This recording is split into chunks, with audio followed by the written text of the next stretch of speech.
नमस्कार दोस्तों, आपका स्वागत है चैनल मिशन मार्केटिंग में। और आज हम बात करने वाले हैं डीडीवीपी के बारे में। डीडीवीपी एक जो है बहुत ही खास केमिकल है और इसके बारे में अक्सर लोगों को ये शिकायत रहती है। अक्सर लोग पूछते रहते हैं कि डीडीवीपी जो है कब तक मिलेगा, कब नहीं मिलेगा, क्या सरकार ने इसको बैन कर दिया है। ये सारे सवालों के जवाब आज हम इस वीडियो में देंगे और वीडियो कुछ खास होने वाला है। इसके साथ साथ हम और भी बहुत सारी जानकारियां देंगे इन डेप्थ। यदि आपने ये वीडियो कंप्लीट देख लिया तो आज लोग कहते हैं कि मास्टर बना देंगे। मास्टर नहीं, हम आपको डॉक्टर बना देंगे। आपके पास इतनी इन्फॉर्मेशन, इतनी नॉलेज हो जाएगी कि आपको कहीं कोई किताब, कोई ब्लॉग पढ़ने की आवश्यकता नहीं पड़ेगी। डीडीवीपी के बारे में आपके पास संपूर्ण जानकारी होगी और आप डिटेल में उसको एक्सप्लेन कर पाएंगे। बशर्ते कि वीडियो आपको लास्ट तक कंप्लीट देखना होगा। और हमारे पास आज जो है मैटर बहुत ज़्यादा है एक्सप्लेन करने के लिए, तो हम वीडियो को शुरू करते हैं। और शुरू करने से पहले आपको रिक्वेस्ट करेंगे कि जिन लोगों ने चैनल को अभी तक लाइक शेयर नहीं किया है वो लाइक शेयर कर दें। बाकी रेड बटन दबा करके जो लोग नए हैं चैनल को सब्सक्राइब करें, साथ में घंटे का निशान दबाएं और जो है उसको नोटिफिकेशन ऑल कर दें, ताकि इस तरीके की सभी वीडियो आप तक जो है वो समय पर पहुंच सके। आइए शुरू करते हैं कि डीडीवीपी जो है उसका इस्तेमाल कहाँ और कैसे किया जाता है। तो मैं आपको बता दूं कि डीडीवीपी जो है उसका पूरा नाम two two dichloro vinyl two two dichlorovinyl dimethyl phosphate के रूप में इसे जाना जाता है। और यह एक आर्गेनोफास्फेट कीटनाशक है। यह जो कीटनाशक है इसका उपयोग कृषि में और साथ में जो है घरेलू कीट नियंत्रण में किया जाता है और बहुत लंबे समय से जो है इसका इस्तेमाल इस तरीके से किया जा रहा है। डाइक्लोरोवास एक आर्गेनोफास्फेट विकासशील देशों में एक घरेलू कीट नियंत्रण में उपयोग किए जाने वाला प्रमुख कीट है। ये बात जो है ना प्रमुख कीट वाली, इस पे विशेष ध्यान देना है क्योंकि इसका जो है डोमेस्टिक में बहुत ज़्यादा कंज्यूमेशन होता है, बहुत ज़्यादा प्रयोग लोग इसका करते हैं। जो तीव्र और लंबे समय तक जोखिम से मृत्यु, जीनेटिक्स और न्यूरोलॉजिकल, प्रजनन, कार्निसोसिस, जेनेसिस, इम्यूनोलॉजिकल, यकृत, श्वसन, रक्तचाप, स्किन और प्राणी अन्य प्रणालीगत प्रभावों से जो है वो प्रभाव डालता है। इसकी विषाक्तता जो तंत्र है उसमें अगर हम बात करें तो क्लोनिजिकल जंक्शन पर एसिटाइल कोलिनेस्टरेज को बाधित करके यह जो है अपना यौगिक की क्षमता के कारण ऐसा करता है। और यह जो है अध्ययन एक सार्वजनिक स्वास्थ्य परिप्रेक्ष्य में डाइक्लोरोवास के विषय में प्रभावों की समीक्षा की गई थी, वहां से इसको लिया गया है। और हम इसको बता दें कि जो इसके ऊपर विचार रहे सबके अलग अलग हैं। बहुत सारी संस्थाएं हैं जो इस पे शोध करती रहती हैं। डाइक्लोरोवोस एक विधिक उत्पाद है जिसके कुछ नियम और कायदे कानून हैं, क्योंकि इसकी सुरक्षा और गैर सुरक्षा से संबंधित जो प्रयोगात्मक परिणाम है उसका विस्तार लगातार जारी है। अलग अलग देश आर्थिक निहारताओं पर विचार करते हुए तर्क के दोनों पक्षों को अलग अलग तरह से देखते हैं कि इसका उपयोग होना चाहिए या इसका उपयोग नहीं होना चाहिए। जैविक उत्पाद निर्देश बीपीडी के तहत डाइक्लोरोवास की एक समीक्षा की गई है और वो यूरोप में बायोसाइड उत्पादों में उपयोग के लिए सक्रिय पदार्थों की बीडीपी आयोग द्वारा अनुमोदित सूची में डाइक्लोरोवास को शामिल नहीं करने का निर्णय लिया गया। इसका तात्पर्य यह है कि यह डाइक्लोरोवास युक्त कीटनाशक उत्पादों में अब जो है 1 नवंबर 2012 से बाजार में नहीं रखा जाना चाहिए। इसी निर्णय को जो है बाद में 2013 में भी दोहराया गया। हालांकि पूरे यूरोप संघ में इसके उपयोग में महत्वपूर्ण परिवर्तनशीलता देखने को मिली। कुछ सदस्य जो हैं राज्यों ने उनमें पदार्थ का बिल्कुल जो है उपयोग नहीं किया और अन्य में भी उपयोग करने की एक श्रृंखला सी चल गई। अब बात करें हम यूनाइटेड किंगडम यानी कि यूके की, तो वहां पर डाइक्लोरोवास की समीक्षा के बाद कीटनाशक पर सलाहकार समिति की जो सिफारिशें आई 2002 में उसके बाद से जो है डाइक्लोरवास युक्त सभी कीटनाशक उत्पादों की जो बिक्री है उसको निलंबित करने का निर्णय लिया गया है। आगे यदि हम देखते हैं कि कुछ देशों में डाइक्लोरवास की जो स्थिति है, जिन पर प्रतिबंध जो है वो लगे हुए हैं, तो उन्हीं की बात हम आगे करेंगे। हालांकि सम्मेलन के रूप में जो गैर सरकारी संस्थाएं हैं उनके भी बहुत सारे हस्तक्षेप लगातार होते रहे हैं। लगातार जो है कार्बनिक जो प्रदूषक हैं उन पे स्टॉकहोम सम्मेलन, जिसका उद्देश्य मानव स्वास्थ्य और पर्यावरण को लगातार कार्बनिक पदार्थों से बचाना है। प्रदूषण जो है वो रॉटरडैम कन्वेंशन जो दो देशों के बीच में हुआ और उस पर प्रतिबंधित कीटनाशकों और प्रतिबंध के बारे में जो है प्रारंभिक चेतावनी का दायित्व लेना उचित समझा गया या उसके बारे में वहाँ चर्चा हुई।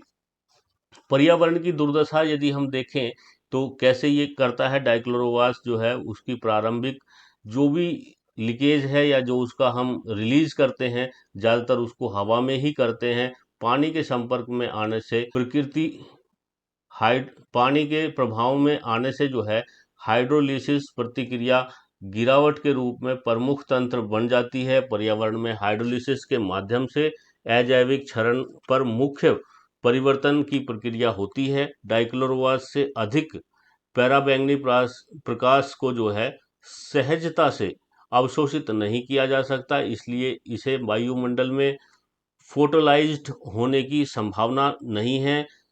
सैद्धांतिक रूप से डाइक्लोरोवास के हवा में मुक्त कणों को, जैसे कि हाइड्रॉक्सिल है समूहों का, या ओजोन से अवक्रमित होने की जो संभावना है वो बढ़ जाती हैं, जिसकी वजह से जो है लोग बाग इसके ऊपर अपनी अपनी प्रतिक्रिया दे रहे हैं कि इसको जो है हटाना चाहिए, इसको बैन करना चाहिए। डाइक्लोरोवास पानी में अत्यधिक घुलनशील होता है और इसमें जो घोल में बने रहने की जो प्रवृत्ति है वो बहुत कम होती है। ऐसा नहीं है कि आप इसको जो है टंकी में एक बार डाल करके स्प्रे के लिए आपने घोल लिया है तो ये इसको जब हिलाओगे और काम करना शुरू कर देगा, तो वो प्रकृति इसमें नहीं है। इसको जो है इंस्टेंटली ही आपको बनाना है, इंस्टेंटली ही आपको इसका इस्तेमाल करना है, तभी ये सही काम करता है। डाइक्लोरोवास जो है वो बहुत ही तेज केमिकल है जो तीव्रता के साथ में एक्शन लेता है, और इसको जो है जो धरती का तलछट होता है उसमें सोखने की जो प्रवृत्ति है वो बहुत कम होती है, यानी कि ये बहुत आसानी से जो है अंदर नहीं जाता है। समाधान में जो है डाइक्लोरोवोस अजैविक और जैविक दोनों चरणों में जो है वो होता है, उसी के अधीन है सारी चीज़ें, जिसमें प्रमुख तंत्र जो है हाइड्रोसिलिस होता है। क्षारीय पीएच और उच्च तापमान में गिरावट अधिक तेजी से होने के कारण जो है एक वैज्ञानिक रहे हैं हमारे लिम्बरमैन और अलेक्जेंडर, जिन्होंने 1983 में एक अध्ययन ने उनके विभिन्न जो परिवर्तनीय चरण हैं उनके बारे में, उनकी परिस्थितियों के बारे में पानी में जो है इसको डाइक्लोरोवास के चरणों की अध्ययन किया और बताया कि सर्दियों में जो तापमान होता है तब 180 दिनों के बाद भी डाइक्लोरोवास जो है फिल्टराइड पानी का जो पीएच है वो 6.1 में मौजूद था, और नदी के पानी में पीएच जो है 7.3, और फिल्टर्ड नदी के पानी में जो है पीएच जो है 7.3 में अवशेष जो है 81 दिनों के बाद गायब हो गए थे। और समुद्र के पानी में अवशेष जो हैं पीएच 8.1 जो 34 दिन 34 डेज के बाद गायब हो गए। गर्मियों में फिल्टर्ड पानी जो है नदी के पानी और फिल्टर्ड नदी के पानी और समुद्र के पानी के लिए क्रमशः 81, 55 और 34 और 180 दिनों के बाद डाइक्लोरोवोस के अवशेष गायब हो जाते हैं, यानी कि इसको मैक्सिमम 180 डेज लगते हैं इसके पूरे प्रभाव खत्म होने में। ये इस थीसिस का जो है वो अवलोकन था। सीवेज कीड़े में जो सीवेज का जो कीचड़ होता है उसमें पाए जाने वाले जो सूक्ष्म जीव हैं स्पष्ट रूप से डाइक्लोरोवोस को नीचा दिखा सकते हैं, जिसके लिए अनुकूलन की आवश्यकता हो सकती है, तथापि निम्नकरण की दूर अजैविक आक्रमण की तुलना में धीमी है। यानी कि अगर इसका कंपैरिजन किया जाए तो बाकी के मुकाबले इसका जो प्रयोग है वो धीमा रहता है। नमी की अच्छी गुणवत्ता वाली मिट्टी जो जलीय घोल में सामान्य प्रतिक्रिया होने की उम्मीद है। हालांकि मिट्टी में 17 दिनों का जो है आधा जीवन प्रथम कर्म जो है उसको कैनेटिस बताया गया है। हालांकि लेखक जो है मिट्टी के बारे में जो है बहुत ज़्यादा विशिष्ट जानकारी नहीं रखते थे, फिर भी जो है हैंस एंड लाज जो है 1990 ने ये जो है सिल्ट मिट्टी की जो जांच है उसका पीएच 5.5 और रेतीली मिट्टी का पीएच जो है 6.9 और औसतन जो 16 दिनों का आधा जीवन दर्ज किया, चाहे मिट्टी का प्रकार कुछ भी हो। इसके लिए जो है लेमोरेक्स 1978 ने जो है हास्टन ब्लैक क्ले मिट्टी में डाइक्लोरोवास की दर को 26 डिग्री सेल्सियस के कमरे में तापमान पर 10 दिनों के लिए जांचा था। उन्होंने बताया कि मिट्टी में जो है डाइक्लोरोवास के जो क्षरण हैं उनका भाग सीधे तौर पे जीवाणु पर बैसिलस सेरेस की उपस्थिति मृदा छिड़काव प्रणाली के पीएच में डाइक्लोरोवास जो है उसको सोखने की सीमा से संबंधित था। अब ये तो जो है टेक्निकल चीज़ें हो गई। हम बात करते हैं कि इसके जो विषाक्त तंत्र है वो कैसे जो है इम्पैक्ट डालेगा। डाइक्लोरोवास तांत्रिक संबंधी जो एसिटाइल एसिटाइल को अपरिवर्तनीय रूप से बाधित करके जो है या रोक करके अपना जो है विषाक्त प्रभाव डालता है और बहुत जो है तंत्रिका तंत्र में जो है वो उ- तेजी से उसका जो है प्रभाव हो जाता है। संचयन को जो है उत्तेजित करता है।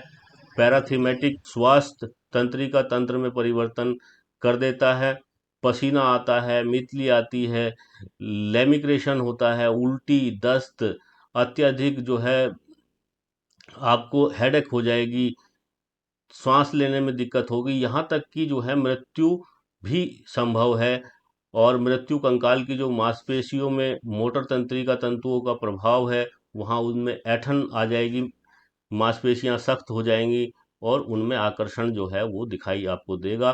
कमजोरी से ही आपको पता लग जाएगा, कमजोरी और चपलता शामिल हो सकती हैं इसमें। तंत्रिका तंत्र में जो है इस तरीके से आपको प्रभावित करता है। अब स्वास्थ्य पे पड़ने वाले जो प्रभाव हैं उन पे भी एक नज़र डाल लेते हैं हल्की सी।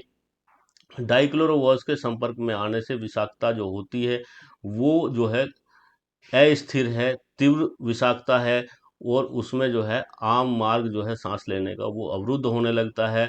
डाइक्लोरोवास से होने वाली तीव्र बीमारी जो है आमतौर पर कैलिनेस्टोरेज है, निषेध तक सीमित नहीं है। डाइक्लोरोवास के बारे में बार बार जो है वो लंबे समय तक संपर्क में रहने से विलंबित लक्षणों की जो है वो सही तीव्र जोखिम के समान प्रभाव हो सकता है। विषाक्तता जो है प्रभाव पर चर्चा की जाती रही है और आगे भी होती रहेगी।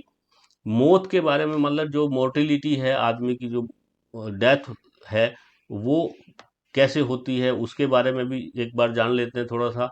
मनुष्य द्वारा डाइक्लोरोवास की जो सांस द्वारा मृत्यु पर कोई अध्ययन अभी तक तो उपलब्ध नहीं है, लेकिन फिर भी जो है हैंस ने 1982 में एक महिला के मरने का दस्तावेजीकरण किया था जो डाइक्लोरोवास के अंतर्ग्रहण यानी कि खाने से एक दिन के बाद उसकी मृत्यु हुई थी। और दूसरी रिपोर्ट जो है वो एक 19 महीने की लड़की की है जिसकी मौत जो है वो केक खाने से हुई थी, जिस केक में जो है डाइक्लोरोवोस की मात्रा पाई गई। तो इस तरीके से जो है कुछ सूचनाएं मिली हमें, तो आपके साथ साझा की गई हैं। बाकी जो है इसका जानवरों पे भी लगातार अध्ययन है। पहले जानवरों के अध्ययन में चूहे के लिए डाइक्लोरोवास से संतृप्त हवा के संपर्क में आने के बाद 7 से लेकर के 62 आवर्स के भीतर मृत्यु की सूचना दी गई है। और अब बात कर लेते हैं इसके साथ में ही कि जो जेनेटिक्स प्रभाव हैं वो कैसे पड़ेंगे, उससे क्या हो सकता है क्या नहीं हो सकता है, या रासायनिक प्रभाव इसके कैसे रहेंगे। रासायनिक प्रभाव जो है डाइक्लोरोवास तंत्रिका एसिटाइल कोलिनेस्टरेज को रोककर मनुष्य और जानवरों में अपने विषाक्त प्रभाव जो हैं वो छोड़ता है। मनुष्य पर बहुत कम जानकारी के साथ जो है तीव्र मौखिक जोखिम के बाद जानवरों के अध्ययन की सूचना मिलती है। न्यूरोलॉजी के प्रभाव भी देखने को मिलते हैं। ये आपकी यदि त्वचा पे गिर जाता है तो वहाँ से भी आपकी बॉडी में एंटर होता है। साफ सफाई रखना बहुत ज़रूरी है। बिना साफ सफाई के काम नहीं चलेगा। ऐसी जो है ना, लुइस और उसके सहकर्मियों ने 2002 में एक जो है 2 सप्ताह बाद एक रिपोर्ट दर्ज की, और वो थी एक 39 वर्षीय महिला, जिसने जो है ऑर्गेनोफॉस्फेट प्रेरित विलंबित न्यूरोपैथी के मामले में सूचना दी, और जिसने बड़ी मात्रा में डाइक्लोरोवोस आधारित कीटनाशक पिया था। तो इस तरीके से जो है वो उसके प्रभाव देखने को मिले हैं। 48 घंटे के बाद तक भी मृत्यु होती रहती है। तो ये जो है वो जहर बहुत अच्छे तरीके से काम करता है। अब बात करते हैं कि इसके जो मनुष्य है उसके प्रजनन पे जो है, फर्टिलिटी पे क्या प्रभाव पड़ सकते हैं। तो इसमें प्रभाव जो है उसका भी कोई रिकॉर्ड नहीं है कि जो है मनुष्यों में डाइक्लोरोवोस के प्रजनन पर कोई प्रभाव पड़े हों।